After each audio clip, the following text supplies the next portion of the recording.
So this week I've got a really interesting glass effect that I had picked up on a movie poster. It's actually a movie that's been out for some time now. It was called Children of Men with Clive Owen. Rather interesting movie, to say the least. But the image that I saw this movie on, it was actually a wallpaper image I saw online, was a really interesting effect of the subject, and it had broken glass, like he was looking through a broken window, and you could just see the subject kind of through the broken glass, and there was all this... the cracks in the glass on the window and everything like that looked really interesting. So, I thought we'd tackle that with this subject right here. I've got this shot of this subject that looks really good, really dramatic, like you would see in a movie poster. She's kind of looking off to the side and the wind, kind of blowing her hair. It looks really interesting for what we're doing. So we have a stock image of this cracked window right here. And it's just black. It's a black and white image, so it's going to work perfectly for what we're the effect we're trying to generate here. So I'm just going to drag and drop it over into my layout. I'm just going to hold the Shift key down so it just drops it in the center of the layout, and we can minimize this document here. Now, to make the cracks of the glass visible and leaving the background so we can see our subject, it's just a matter of changing the blend mode of this layer. I'm just going to go under the blend mode menu here and change it to screen, which is going to make all the black areas invisible and leaving only the white areas to be seen over our subject. So now it looks like we've got this cracked window over the subject, but we're not going to stop there. First off, I noticed that the hole in the glass is not lined up with my subject over here on the right side. So we'll simply go under the edit menu and let's go to transform and choose flip horizontal. Now, got much better. The hole is over my subject, but I'm going to take it a step further and even go ahead and under edit again and then choose transform and this time choose flip vertical. And this is the beauty of it being a pretty abstract image, like an image of broken glass, because we can see it from any angle. So there's really no right or wrong way on where we need to position this, just whatever works for this composition. All right. So now that's looking pretty good with the glass. Now what I want to do here is actually cut out a larger hole than there is existing in the glass, because I actually want to see more of her face through this broken glass. So what I'm going to do is go ahead and grab the polygonal lasso tool, and it's going to actually use these cracks that kind of come out from the center of the hole here, and just start a selection. And this is where you just kind of use what's there.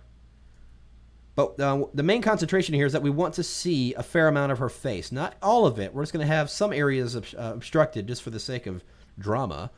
But I'm going to start up here in the top area and just click and start a selection. I'm just going to go across here. I think down here. I'm just going to... let's follow these lines here. Let's just go down a little bit here. Don't have to follow all the lines. I'm just kind of getting fairly dramatic areas here. Let's do this and just follow along the lines and try and be as random as possible so that you can see that it is broken glass, and this is just an area of the window that's just kind of broken through. So again, being just randomly going through here and selecting different areas. And you don't have to follow all lines all the time. It's like there's an area here where there's no lines at all, but I'm just going to go ahead and create one just to make this image work for what I'm going for. Actually, let's go up here.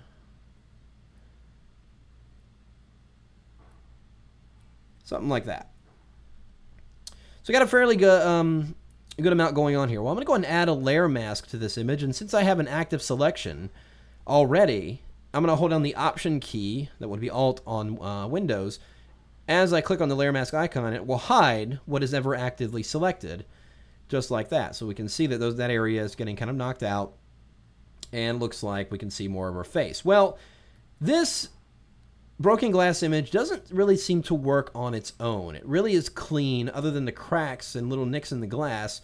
It would be really clean glass. And in the image I saw, the glass was actually really kind of grungy and dirty. So I'm actually going to use this texture here that I have.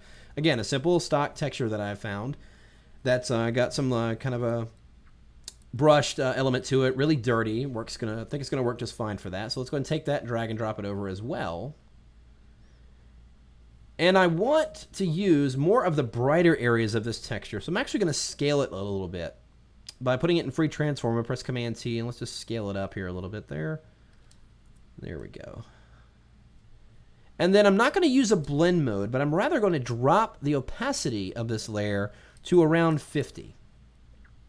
And let's go ahead and bring that layer beneath the cracked glass layer in our layers panel here. So we've got that texture in there, and I need to go ahead and knock out the same area we did on the glass layer on this textured layer. And to do that really easily, since we've already made the layer mask here, if you hold down the Option key again on Mac, Alt on Windows, and then click and drag that layer mask to the layer just below, and it will go ahead and basically copy and paste that layer mask to the new layer. Now we can see that the glass looks kind of pretty good. It's got kind of a dirty grunge to it, which is really the effect we're going for. It's looking pretty good. Well, let's go and take this a little bit further. I'm going to go ahead and reselect the glass layer, and I'm going to go ahead and put a layer style on this. Actually, no, let's go ahead and put it on the textured layer. That'll work. So with the textured layer itself selected, we're going to go into the layer style menu and choose bevel and emboss. And we'll just move it so we can see what's going on here. And I'm going to go into the technique here and change it to chisel hard and really bump up the depth of this. Now I'm going to go ahead and drop the size down. I don't want the bevel to be too large. Right now it's a little big. I'm going to actually drop it down to 2. And let's just play with some of the positioning of the lighting here. So we get a nice bright edge on there. So that's looking okay. But I want to enhance those edges a little bit more by adding a contour to this. Notice we've got the bevel and emboss selected. I'm going to add the contour on here and then go inside the contour menu and choose the third one in the second row here, which is ring double.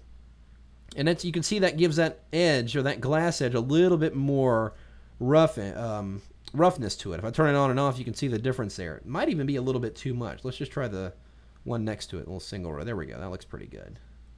And this is, of course, all handled by the lighting in here. So if I adjust the lighting angle in here a little bit, you can see it gives me that much more of an interesting result there. Puts a little bit more dimension on the edge of the glass there. There we go. That looks pretty good. All right. Now what I want to do is, before I click out of here, I don't want to do any more to the bevel and emboss, but I do want to add a drop shadow so we can see. In fact, I'm going to go ahead and move it manually. If I just move my layer style menu panel over, just drag that shadow down a little bit, and this really gives the sense that she's really close to the glass, and it's got the drama of the light being cast on her and everything like that. And I think that looks pretty good. All right. So now we're looking pretty good. We've got the cracks in the glass. I think this area right here really can go away. There's this little tiny sliver right there. I think I'm going to go ahead and get rid of that. Let's get a good sized brush here. Painting with black on that layer mask. I'm just going to brush those areas away so they're not entirely obstructing my subject there. There we go. That looks pretty good. All right. Now, one more thing I want to do. It looks pretty good, but the overall atmosphere and colors really don't kind of mesh together. It looks like just this color, this really bright color photo in front of this really kind of grungy, dramatic glass. So here's an interesting effect to do. I'm going to do a couple of things to enhance the lighting and overall atmosphere of this. First thing is, I'm going to put a new layer above the original layer itself, below these two other layers we've got. I'm just going to grab the gradient tool, and using the foreground to transparent gradient, I'm going to set the foreground color to white. You simply press D on the keyboard to get the default colors, and then X to flip those colors around. So now we're going from white to black. So I'm going to start in the very middle of my subject. Notice I'm on the empty blank layer here. Drag that gradient out all the way. So we get a nice light area in the middle, and it gets darker as it goes out. And then I'm going to simply change the blend mode of that layer from normal to multiply. So you can see if I turn it on and off, it gets just made a little bit more of a light effect on the subject here. Now, reselect that very top layer of the image. I'm going to hold down the Option key on Mac, Alt on Windows, and then go into the Layer Flyout menu here and choose Merge Visible. This will create a merged copy of all the visible layers in the image, bringing it to the very top here. What I'm going to do now is go ahead and apply a hue, saturation, and color effect to this. Go under Image Adjustments and then choose Hue, Saturation.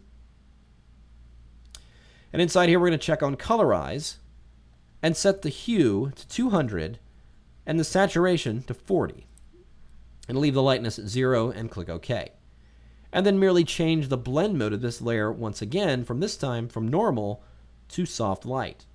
And notice the change there. It's really kind of just going from, yeah, it looks kind of composited well there, to making it look that much more dramatic, giving it kind of this blue cast on it. Almost like a photo filter, which you could even try the photo filter feature in Photoshop, probably give you a similar effect. But I like the way I like the result I get by colorizing the layer and then blending it using this soft light blend mode. But that is pretty much how you can achieve a very similar effect as to what I saw in the movie poster, where you can get really a sense of drama and depth by adding a few simple stock images to create this broken window effect.